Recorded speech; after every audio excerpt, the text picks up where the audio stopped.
Bonjour, nous nous trouvons ici dans la réserve de la Bibliotheca Astrologica et je voudrais parler de Nostradamus parce que je viens de recevoir la visite de mon ami Patrice Guinard et je ne l'avais pas vu depuis 3 ans pour diverses raisons et ça m'a permis oui, ça m'a donné quelques idées d'une causerie parce qu'il a un mode d'argumentation qui est très différent du mien.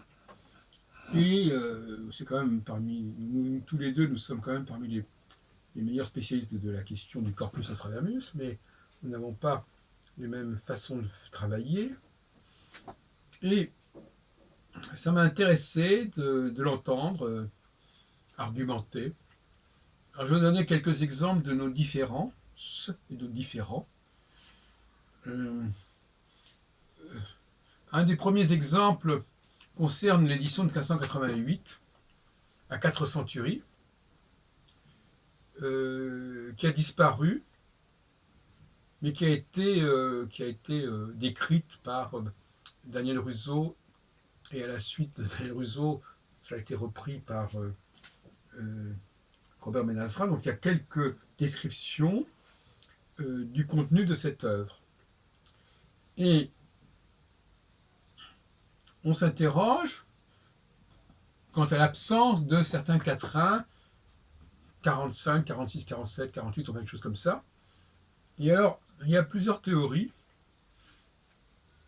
L'une qui voudrait que ces quatrains n'aient pas encore existé à l'époque, ce qui est évidemment un peu gênant pour ceux qui pensent qu'ils avaient été publiés 30 ans plus tôt, et l'autre qui voudrait que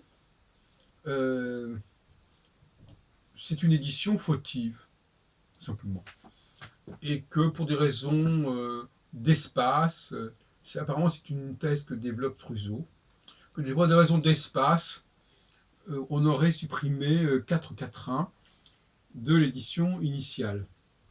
C'est un enjeu très intéressant, puisque là on a il faudrait voir, si on a le document lui-même, si la thèse d'une disparition d'un feuillet, ou tout simplement, ça va encore plus loin, la thèse sur laquelle les imprimeurs auraient tout simplement décidé de ne pas publier ces 4 quatrains, fait sens ou pas.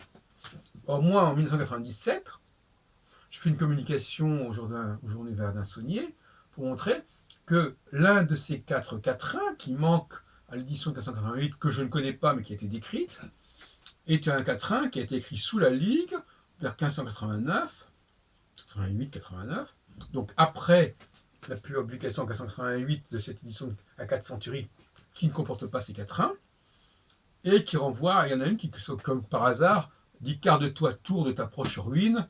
C'est un drôle de hasard, parce qu'effectivement, c'est exactement ce que les ligueurs pouvaient écrire à l'époque, quand ils s'adressaient à Henri IV, dont les quartiers généraux étaient, comme par hasard, à Tours. « Garde-toi, tour de ta proche ruine ». Bon, donc là, voyez-vous, cette démarche est quand même assez amusante.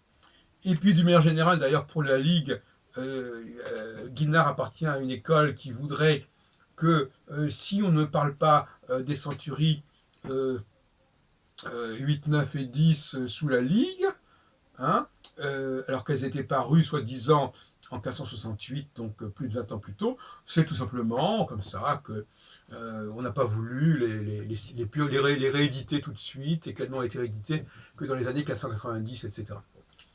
Là aussi, il y a des sortes d'acrobaties pour expliquer pourquoi. Donc, si vous voulez, ces gens-là ne veulent pas reconnaître que c'est sous la Ligue que les choses se sont mises en chantier, qu'il y a une véritable revival nostradamique, que c'est à ce moment-là que sont apparues en fin de compte les centuries, progressivement, par étapes, et non pas par étapes sous les années 1550.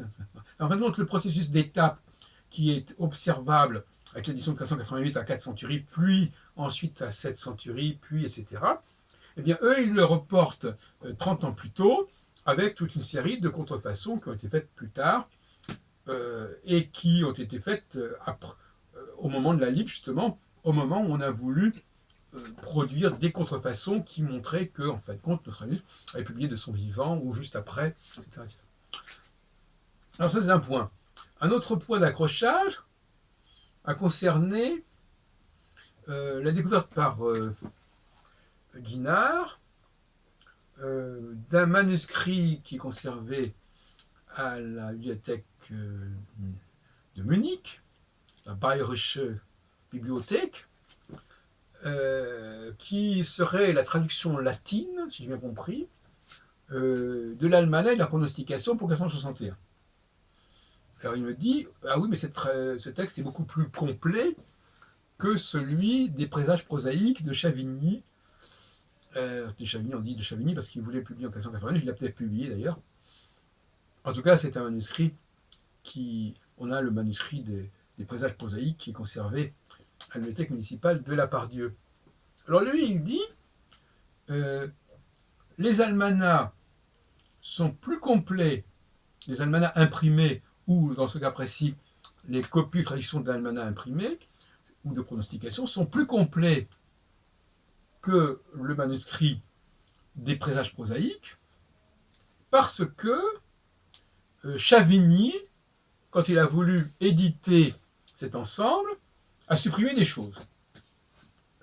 Il a supprimé des développements. Alors moi, ma thèse est exactement inverse de celle-là. Je pense que Nostradamus rédigeait un premier jet, un premier état de son travail à publier, et qu'il laissait à d'autres le soin de compléter. Ça a été vrai pour les quatrains, ce n'est pas lui qui faisait les quatrains des almanachs, mais c'était un assistant, et c'était vrai aussi au niveau des calculs plus spécifiques, de recopier les éphémérides.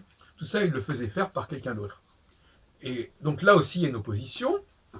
Moi, je dis, ce qui nous a été transmis, c'est le cahier de travail de Nostradamus, ce qu'il fournissait, ce qu'il rédigeait lui-même, et ce qui manque, c'est des choses qui ont été rajoutées à ce cahier, et non pas des choses qui ont été soustraites.